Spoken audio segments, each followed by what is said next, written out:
Happy Women's History Month. We're starting off this episode of The Hill with April Ryan, focused on some of the top stories of the week. This week, President Biden announced an executive order in efforts to curb gun violence and the rash of mass shootings in this nation. The United States has seen over 100 mass shootings since the beginning of 2023. The just announced Biden presidential order includes universal background checks, as well as ballistic tracing of guns used in crimes. The EO also requires safe storage for arms and a study of firearms companies and their sales aimed at youth.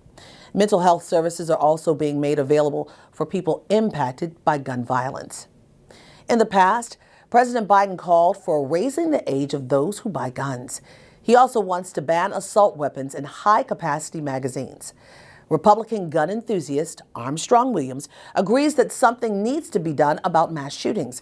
However, he's not sure the president's executive order is the answer. Even April, if you put all those measures in place, the matter will still get progressively worse. Why? Because we're seeing times that we've never seen before. I mean, you have laws on the books where you can steal something on $1,000, you won't be arrested. You don't make young people responsible anymore. You don't want to hold them accountable for the poisoning of America with fentanyl.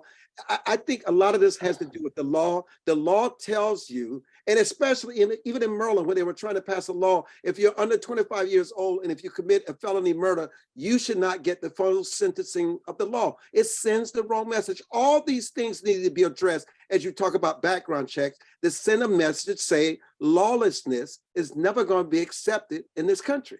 President Joe Biden, his Treasury Secretary, and the Federal Reserve are all trying to promote confidence in the FDIC after two banks failed.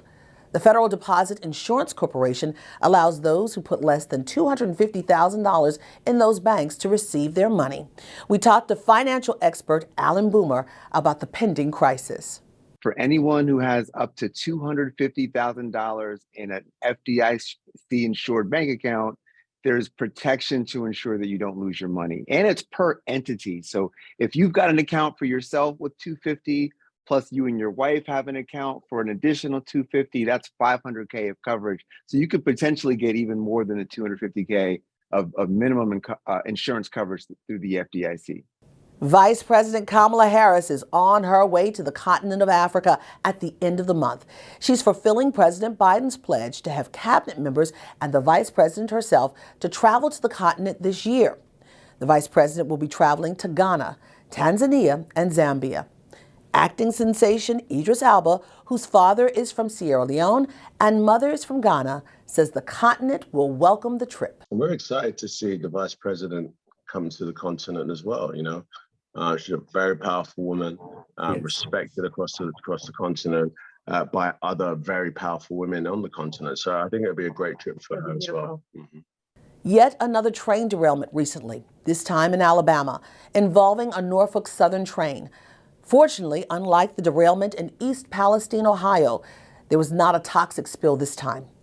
Last week, Norfolk Southern CEO was on Capitol Hill, grilled by lawmakers about the cause of that derailment and their efforts to prevent it from happening again. Meanwhile, there have been comparisons to the response to that toxic derailment and the water and air and soil contamination that followed. Mississippi Congressman Benny Thompson says as the focus on the water in East Palestine reminds him that water is still contaminated in Jackson, Mississippi and Flint, Michigan. He questions the federal response to those situations. Well, first of all, I think any situation like East Palestine, Flint, or Jackson demands the highest level of attention. And that obviously starts at the federal government. While we don't, as a federal government, run water systems or things like that, we have the Environmental Protection Agency. That agency has primary responsibility for air and water issues in this country. So anytime something bad happens, they're there regardless of whether it's a primary or secondary responsibility. Oakland, California Congresswoman Barbara Lee is running for the U.S. Senate. She's looking to replace outgoing Senator Dianne Feinstein. Lee says she plans to bring the issues of the disadvantaged to the Senate. She wants to focus on issues of homelessness. Lee spoke exclusively to the Griot. The Senate, there are many gaps in the Senate. and I'll just mention a few of them that I have been and want to continue to champion in the Senate. When you look at poverty and inequality, how many members of the Senate do you hear debating issues around poverty, around poor people, low-income people, working people, people who are living on the edge? In California, for example, 20 million people live below the poverty line, are food insecure, 140 million throughout the country. Secondly, when you look at the climate crisis, the Senate needs to lead on this. When you look at what our next generation is demanding, they're demanding action now.